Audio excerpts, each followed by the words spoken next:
So today, my guest is Leslie M. She's the undisputed queen of swagger who has discovered the secret to tapping into your authentic self and turning it into a superpower at work and in your life. And if you haven't gotten her book yet, Swagger, it is a must read. So please write that down right this minute and go out and get it after you listen to this show, which is going to be amazing. If you want to feel more confident and full of yourself in the best of ways, you got to listen to this. Welcome, Leslie. Hi, how you doing? I'm great. I'm so excited that we are doing this. Well, listen, It's a been conversation between you and me is only going to be a good thing. I know. So swagger. What I love about the title is that it really kind of has connotations for us and it's edgy. So I want to hear from you. When you talk about swagger, what do you mean by it? What is it? What isn't it? Well, when we hear that word, we automatically think of that cocky, arrogant, in your face kind of, strutting around with your pants hung low and all kinds of attitude. And usually it has a negative connotation and often a male centric Yeah, connotation. yes. I have completely redefined the word. And my definition is swagger is the ability to manifest who you really are and hold on to it in the face of all of that psychological crap that's going to try and come forward, regardless of the situation or environment. So it means that you show up with one face, one truth, one heart, and you are unshakable in that sense of self. That's what swagger is. Even just hearing you describe that, just how you say it in your voice, it has you kind of like express the whole the whole experience of it. I love it. So, what do you think it is to like be the real you?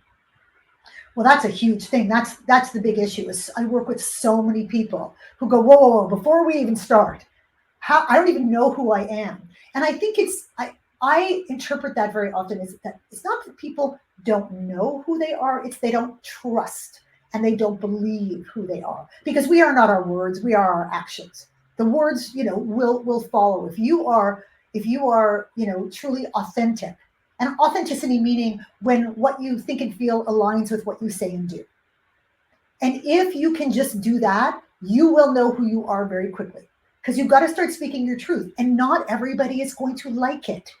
That's the scary part. So when people say, I don't really know who I am, what they're telling me is, I've been so busy trying to please other people and so worried about what other people think that my own voice is getting tamped down or my own voice is getting pushed to the side in lieu of what I think other people want to hear from me.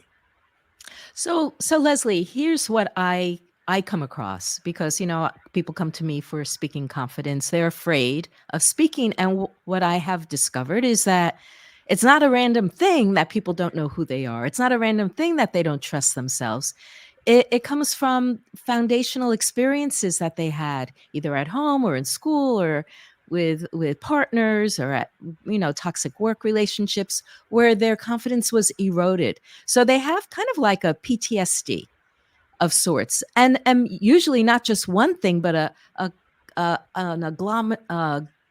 a conglomeration of different experiences. So, I mean, I have my way of helping people to uncover and heal those experiences. What do you do when you're faced with that? Because obviously, people who feel like they don't know who they are, they probably also have these kinds of experiences. How Yeah, do you what help them change their story? what you what you just expressed is exactly what I take people through, right? It is exactly that. It starts from when we're little and we hear the words around us. We hear our parents. Our parents may love us very, very much, and they may have the best intentions for us, but they say all kinds of words. And we as children will sift through those words and we'll take on the ones that are the most hurtful for us or the most supportive for us. And we kind of forget all the gray areas in between, right? And so I always start by asking people, what is the message that you heard when you were little? Right. So one of the first exercises I do when I coach people, for example, is I say, fill in this sentence. In the past, I was always told that I was what? And I don't caveat that saying positive or negative. I just say in the past I was always told that I was what. And 90% of the time, or maybe even more than that, people say something negative. I was told I was too sensitive. I was told I was too loud, too much. I was not as smart as my brother or sister or cousin, whatever. That I was trying to live above my station, or that and so on and so on and so on. And then we unpack that, right? And then once we've had a discussion around that and what it meant to them and how it's impacted them, I say, okay, today, fill in this sentence. Today, people tell me that I'm what? And what's so fascinating is that what you're going to see is a through line that goes one way or the other. Either you're going to hear the exact opposite of what they were told when they were little, which tells me they've been spending their entire life trying to sort of rewrite that story in a way that usually is quite desperate. Right? Or what they are told today is that very same quality that they had as a kid that was deemed negative, they have embraced and turned it into something positive. Right? That's what I'm looking for. Because the thing that you're always told as a kid is really the essence of who you are. And it's because your parents or elder people in your life found it difficult to connect with that or manage that or get you to acquiesce to them because of that quality. They try and kind of knock it out of you. And holding on to that is the hardest thing that you can do in your life. So, for example, as a child, I was always told that I was too much. And it really was difficult for me. I was told I took up too much space. I was too loud. I was too out there. I was too this, too. It was always too much, right? And now I could have tried to make myself smaller to be more acceptable to other people, but not me. I went to hell with all of you. This is who I am. And my too muchness is inherent to who I am. It is the fullness of my soul, the passion that I have, the magnitude of my thinking and my feeling and all of that stuff. And I'm not giving that up for anybody. And then when you ask people, like today, what do people say about me? They say, my God, she's so passionate. She's so transformative. She has so much personal power. Well, same quality, same. And so what I help people to do is to recognize that thing that they have been telling themselves over years because they were told is negative. I help them identify that as their superpower. And once we reframe that, we embrace it and we become more whole. Yeah. Yeah. I'm sitting here listening to you. And of course, I'm thinking, how does this relate to me? Because I think, and I want everyone who's listening to be asking them that question. And I'm thinking, so like I can feel like a sense of rebelliousness of a few things, but it was very, very little. I mostly was praised. Mm-hmm. And I think that also offers challenges because Mm-hmm. I was praised for being good, compliant, quiet, easy. And so there's part of me, the willingness to give that up is also a challenge. Sure. So I'm curious, what in your life do you think allowed you to make that shift for you? You mean the reframing of it and the Yeah. embracing of it? Yeah. Mhm. I am a rebel at heart. I have a defiant personality in general. And I also understood from a very, very, very young age, which I think is not necessarily common for children. I had absolute clarity of my intention. Mm. I wasn't trying to hurt anybody. I was all about love. I was all about helping. I was all about using my superpowers for good and not evil. I would stand up for people. I would beat down a bully if I had to. If I saw an injustice, I would try and right it. I knew very, very clearly what my intention was. As a child, you don't have a lot of power. And that really bothered me because I felt a great sense of personal power. And so those two things rub up against each other quite profoundly as a child because you're trying to be controlled. That's what your world is because you don't have power. And when you try and manifest power, you're told that you're a bad kid or that you're whatever. I knew I was not a bad kid, even though I was told I was a bad kid over and over and over again. I did not accept that because I knew my intention. I know my heart. And so I just fought and fought and fought. And let me tell you, Linda, it was not easy to be me as a kid. I mean, it was not, it's, I don't think it's been easy to be me for most of my life. But I still would not do it differently. I mean, I remember those times in my life so vividly, whether it was, you know, being told in school to behave a certain way and just refusing. And I could have said yes. And my brain said, Leslie, why are you not just saying yes? What the hell? Who cares? Right? You're just going to give in and make it easier. When I had conflict with my parents, and, you know, my parents are old school and I'm older. So you got the belt, you got a beat down, you got a whatever. And I could have just said yes to make it not happen or to make it stop. And I would not, could not. And I still struggle with that today. Like, it's incredible how those deep-seated truths about ourselves, if we stand by them, there's going to be conflict. It's not going to be easy. It is not easy to have swagger. It's not. But let me tell you, I would not trade it. For all of the challenges that I had, I still wouldn't trade it.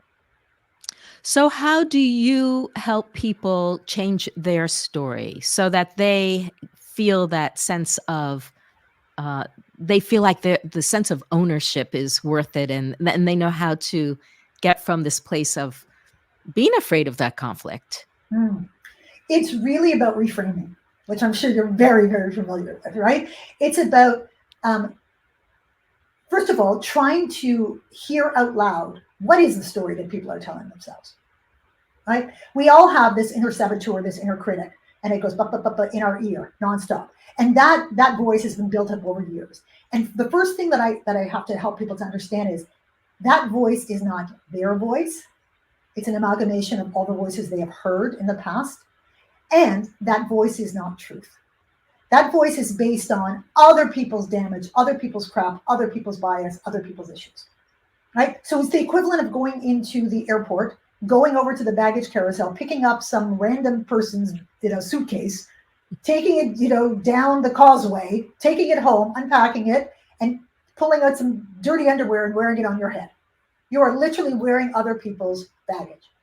So when you help people to understand that, they go, whoa, I'm doing it. That's what I'm doing. Like, that's right. So what we want to do is separate fact from feeling, right? Feelings are very hard to argue with because feelings are feelings, right? But feelings are not truth. Feelings are fallout. They're fallout from whatever is happening around us.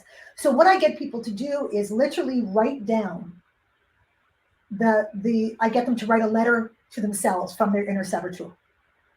And I call it the dear loser letter. I'm like, get it out of your system, expunge it, like barf out all of that negative stuff. I want to see exactly on paper, what is that voice saying to you? And I've thousands of these letters I have seen, and I've done it in group settings and individual coaching and so on and so on. And everyone's letter is pretty much the same.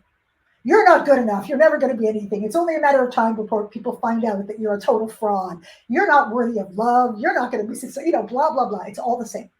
And it's cathartic and people cry and it's good. It's like poking the boil and letting the grossness come out.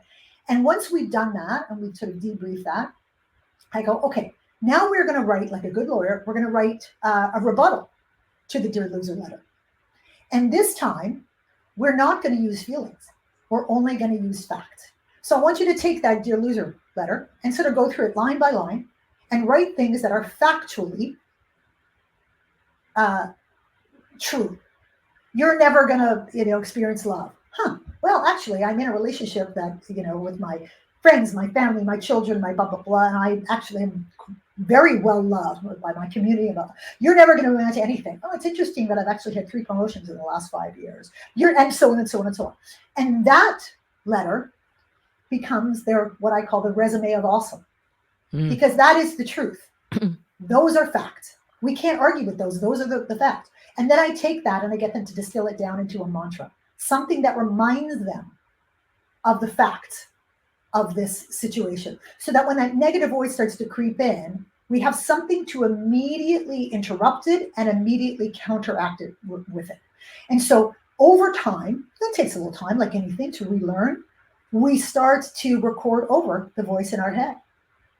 And as soon as we hear that you're not going to amount to anything, you say, actually, I'm actually on a pretty good path here. And I'm, going to make VP and whatever your standard is for success, whatever it is. Or, I'm working on this thing that's quite amazing and whatever it is. So I want people to start listening to the truth of their lives, not the negative history. We are not our history. We are the stories we tell ourselves. It's so beautiful. And I imagine that as people move from where they are to where they want to be, it snowballs, it grows. And at some point though, that let's say at work, there's going to be a time where the stakes are really high. Mm-hmm. How do you take care of your sense of swagger in those situations? One of the things that I help people to understand is there are sort of guardrails around swagger. We want people to speak our truth, right? That is a hallmark of swagger. But you've got to learn how to speak your truth effectively. If you run around with your hair on fire screaming, I must speak my truth and you all must listen to me, nobody cares, first of all. People care about themselves. They don't care about your so-called truth. But they will care if your truth directly impacts them. And so it's about learning to reframe the issues, the concerns, the desires that you have at work in such a way that it benefits not just you, but the person you're speaking to, the collective, and ideally the greater good. All of a sudden, you have everybody's attention because your truth can have a positive impact on them. You also have to think about the timing of it. Every moment is not the moment. So sometimes you go, I think it's going to be more prudent to just be quiet right now, to listen and perhaps go and talk to somebody directly. Because if you want to make yourself look better and you make somebody else look bad in the process, that is not swagger. That is not what swagger is. Swagger is about holding yourself to account in a way that is authentic and so on. It's not about bringing down the people around you. If you truly are living with swagger, then people who have an issue with it, it's a reflection of their fears and their concerns and their issues, right? It's because they don't know how to handle you anymore. So if you treat them with massive compassion and you're still supportive of them, you don't have to make them smaller to make yourself bigger. That's something that I learned early in my life. We don't need to take somebody down to make space for ourselves. Not the case. So I think it's about helping people to learn different ways to communicate and different ways to make sure that we're in our place of authenticity and that we're being heard. And if people don't want to hear it, that's okay. You have spoken your truth. You have aimed to benefit the collective or benefit the situation. And if people don't want to hear it, they don't want to hear it. And I think that over time, what people start to discover is their true worth and to recognize whether the situation that they're in is worthy of their worth. Because you're not always in the right place. And that's okay too. It's work is not a prison.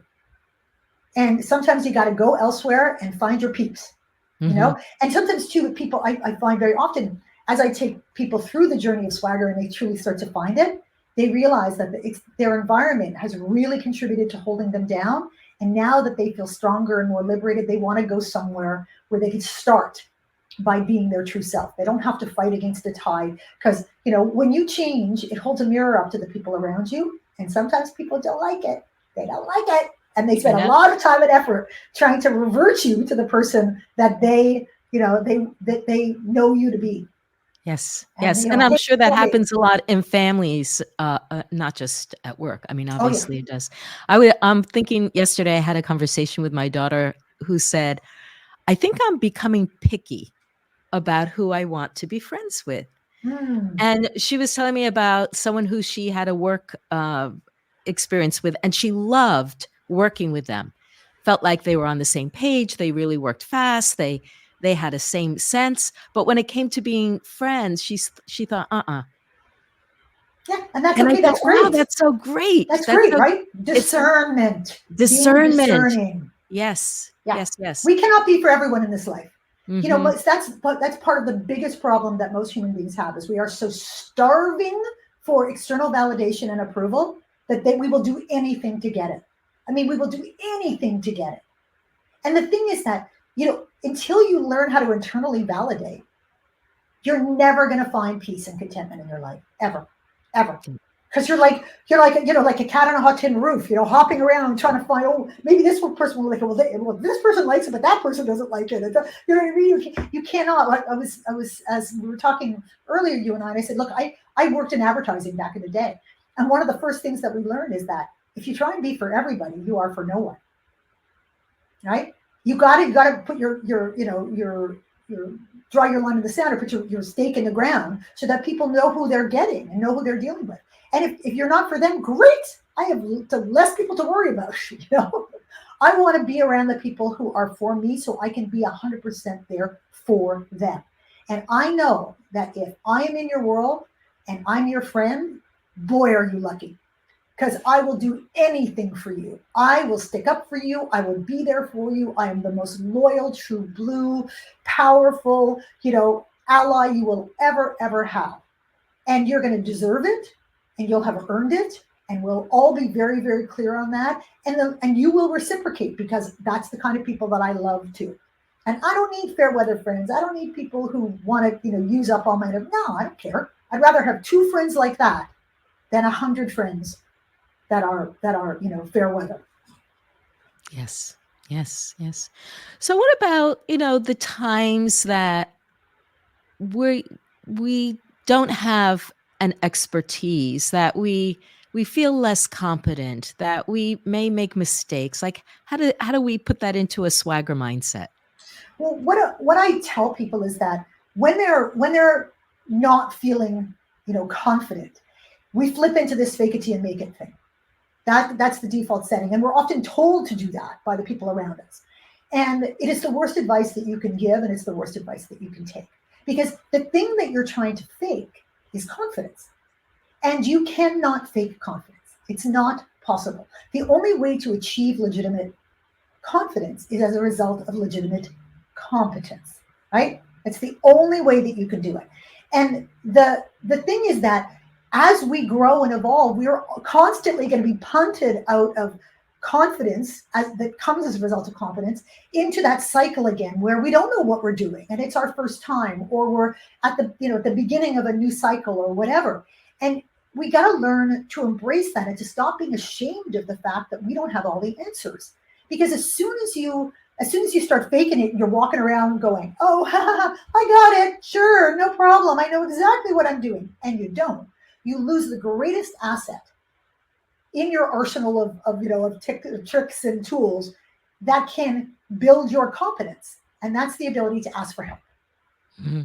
Right? Yeah. You're Yes. in this little, and you're locked in this little prison of one. You're on this island going, I know what I'm talking about, terrified that you're going to be found out. Instead of going and finding the people around you who are better, smarter, faster, wiser than you, because if you're not finding those people, you, as they say, you are in the wrong room.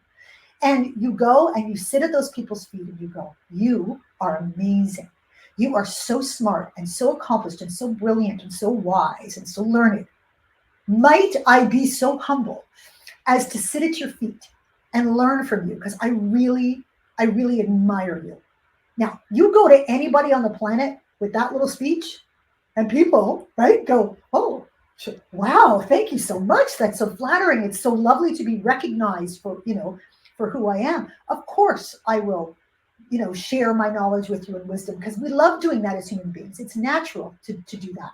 And then if you're really smart, as this person is being so generous with you and sharing, you take every single opportunity possible in front of them and behind them to tell everyone else how generous they're being and how much you've learned from them. And that serves 2 purposes. One, you are now telling people what you're learning. So you are now, expressing the fact that you are growing and improving. But you're also getting other people to want to line up to be your next mentor, because they want to be celebrated just like you're celebrating that person. And it will accelerate your growth exponentially, as opposed to hiding in the corner, shaking and being ashamed of where you are in your journey. Because who's kidding who? We all start from a place of nothing. We all start from a place of, I got no freaking clue. And we all have the greatest admiration for those people in our lives who had the generosity of spirit to mentor us and to support us and to help us in that process of growth. So we got just forget fake it till you make it. It just does not work. Bad Yeah. idea. Yes. And I feel like this is one of the leftover misguided messages that get hammered into us from our educational system because Oh, we're told we're not worthy if we don't know. hmm yeah, So and there's there's only one answer. There's only there's one right answer. there's only one and there's only one way to get there. Yeah, And so there's this huge shame in not knowing. yeah. And I think that's why we fall into the fake it till we make it because we've been shamed for not knowing. hmm So having this other model that you just described is a beautiful way through. hmm Yeah, and I think that the not knowing thing, if you're terrified of not knowing, then you lose your curiosity in life. Because curiosity is the thing that makes you want to know Yeah. the next Yeah. thing, whether it's about life or culture or people or diversity or experience or whatever it is. It is the thing that goes, I'm in a place of not knowing now, but I really want to be in a place of knowing. It's not just about work. It's about being fearless and going to travel to different countries and not speaking the language and going, I'll just make friends along the way, and and I'll be supported by the people around me because I'll treat everybody as respectfully as I possibly can. And before you know it, people are inviting you into their homes and making you dishes and taking you, you know what I mean? Like, and that's how adventures happen, through that curiosity. And if knowing everything is so important to you, then you can become a subject matter expert. But that's also not going to make you a leader, because those people don't make good leaders. They become very too singular, right? So they refer to them in business world as the SMEs, the subject Yep. matter experts. And we don't want to put those people in a place of broader leadership because they're not about growing other people. They're about being the smartest person in the room. Mm-hmm. That's a great distinction. Yeah. Distinction. Yeah. I feel like this has been one of my biggest challenges around just what you're saying. Kind of like accepting, honoring, and loving just where I am. Mm. And I write about that in my book as well. Like we can't it's a good thing to do that because you can't be where you ain't. You can't be Yeah. where you're not. Yeah. So And you all may you as have to well you take accept. two you take 2 seconds and you say, well, am I further along than I was 2 years ago? Yep. Do I assume I'm going to be further along 2 years from now? Yep. Okay, I'm good. Yeah. I'm just going to keep moving forward, one foot in front of the other. That's all I Yeah. can do. Yes. And it's kind of and I think it's kind of like getting that red pen, evaluative trauma experience that we all come out of our education system with, out of our system, Mm-hmm. and creating a different set of rules to live by. Mm-hmm. Yep. I mean, I remember when I left the advertising business and started my training company. I had no accreditation, no adult learning, anything. And I remember thinking, somebody's going to ask me at some point, and I'm going to, be honest, and I'm going to, whatever. And you know what? No one ever asked me. They never asked me. I mean, I built my company became a 7-figure training company, and all along the way, nobody said, "So, what exactly qualifies you?" Right? Because the content was great, the delivery was great, it was unique, it was unlike anything anybody else was doing. Why? Because I had not followed a prescribed set of rules in order to get to where I was. And if I had been paralyzed by the fact that I didn't have a credit, no one's going to take me seriously because I never would have been successful. I'm going to do it my way. And for the people who like it, it'll be great. And for the people who don't like it, it won't. And that's okay. And I never imagined that it would grow in the way that it did. I thought it was going to stay this little boutique company. And then, 3 years later, we're training Google all over the world. And I'm like, what is happening right now? And that's what happens when you stay true to yourself. When you stay true to yourself and your swagger, the beautiful thing is that you cannot be duplicated. You are 1,000% unique because nobody's like you. So if you're not worrying about what everybody else is doing and you just do what you believe is right based on your own experience, of course it's going to be unique. Yeah. Yeah. I want to talk a bit more about language. So, a lot of people are working in the US, let's say, or working in other countries where they're not native to the language Mm. and they feel insecure. It's I mean, I have my own ideas about as long as we're good enough, as long as people understand what we're saying, the perfection is completely overrated. That people, at least here in America, in the United States, we love people's. You're in Canada, so you're even nicer than we are in the And we have U.S. even more diversity, even more. Yeah. But to me, it's kind of if someone has an accent, but they put themselves into it, they put their personality into it, they're Mm. enjoying, telling stories or sharing their information, then they're good. Yeah, I love working with people who are immigrants new to whatever country they're in, and I have all kinds of things that I tell people. First of all, um, what I remind them is that they're doing everything in their second or sometimes third, even fourth language, right? And these arrogant so and so's who are looking down their noses at them are people guaranteed who only speak their native tongue. They only speak English. Okay. So I tell them to point that out. Just give me a second. I'm just thinking in my third language. Okay. So it's a little bit of a like a humbling of the other people, right? And I also tell them to embrace it and turn it into one of their personality quirks and traits that makes them delightful, like to Mm. really step into it. And I tell them to work it like crazy. How you say, what is that word? And even have fun with it. Even say the word incorrectly on purpose so you get a little bit of a laugh. And then you go, oh, is that the wrong? Maybe. And then you say the right word and everybody laughs because it's charming now. I think the thing that's difficult is when we inadvertently make other people feel uncomfortable, they have a really hard time with that. And so people will then, in turn, their discomfort will kind of rub off on you, and then everybody feels uncomfortable. But if you just kind of own it, describe things with your hands, that thing that you can't remember the word for toilet, the thing that you pee into, and then you can people in the room laugh and they go, you mean a this or that or whatever, or gather people involved, and then it becomes charming and funny. That's not about basic communication. It's about nuanced communication, right? It's that people who are in Canada or in the United States and they're speaking a second language, they would not be able to be in their roles if they could not understand and speak the language fundamentally. We're talking about next level nuance of language. You know what? You know how many native speakers I've heard use words incorrectly and pronounce things incorrectly? It happens all the time. So I think if you have fun with it and you embrace it, it makes it very different. Like there was this woman that I was working with in Canada, Latin American, and she had always been very, very self-conscious about her accent, which, by the way, was so charming. I cannot begin to tell you. It was like she was like Sofia Vergara, like a dialed down Sofia Vergara. And I, from day one, I went, oh my God, I love your accent. Love, love, love, love. She was like, I'm so self-conscious. And speaking engagements come up. She was quite senior in financial services. Speaking engagements come up. I don't want to do them because I was like, girl, no.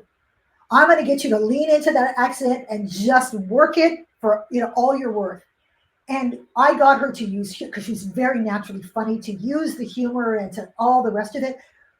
I think I talk about this in my book actually. And her career just completely changed because she started to say yes to speaking engagements, and she would kill it every single time, which got her more noticed, which increased her profile, which got her promoted, which led to bigger speaking engagements, which got her noticed, which increased the stage. So now she's speaking externally for the organization, not internally. It has been an utter transformation. And she is one of, I'm telling you, 100 stories that I have that are just like that. So you got to have fun with it. It's the same thing. If you're tall, if you're short, if you've got really big eyes, if you've got a massive set of tatas, if you've got whatever it is that makes you uniquely you, you embrace it. You see, this is a bad analogy, but if you see those women who are very, very tall, for example, or built like a brick, what house, and they stoop over because they're trying to hide it. Their shoulders are hunched to make themselves look smaller or to not accentuate the fact that they have boobs or whatever it is. And as a result, they just walk around like they have no confidence, and their physical presence makes them kind of ignorable or forgettable. I'm like, shoulders back, baby. Stand tall, walk into the room, and if your boobs are coming into the room before you are, you own it. And if other people have a problem with it, that's on them. We want to be work appropriate. We don't want to have our cleavage spilling out of the thing. But if you want to wear a beautiful figure hugging dress, you rock that. You go in the room and you rock that body that you've got. Just like men do when they're tall and broad shouldered and all the rest of it. We have to step into exactly who we are. It's a beautiful thing. You get noticed in all the positive ways when you do that. And that's swagger in all the best ways. Sure is. You can tell when people walk into the room, you can tell that whether they have swagger, and I mean my kind of swagger, not arrogant, negative swagger, but my kind of swagger. They just walk into the room and there's an air about them. And you look at that person, you say, that is a human being who is comfortable in their own skin. That's the thing. That's so great. Leslie, I could talk to you for hours. Same, girl, same. I know. I want you to give people a place to come find you. Is this your website? LeslieMEHM.com. Any place else that you would like to direct them to? You can look at combustionco.com. That's the training company they own. And I'm just going to read that. Whenever people say my name, because of the way my last name is pronounced, people say M and then they say EHM and people think it's MEHM. So the spelling of the URL is LESLIEEHM.com. Wonderful. You can find the speaking stuff, the training stuff, the coaching stuff there as well. And everyone, go get Swagger. It's a fabulous book. This was just the tip of the iceberg. Thank you so much for coming on and sharing your swagger with us. So inspiring. Girl, it's a delight. And I'm delighting in the limelight that you have provided for me today.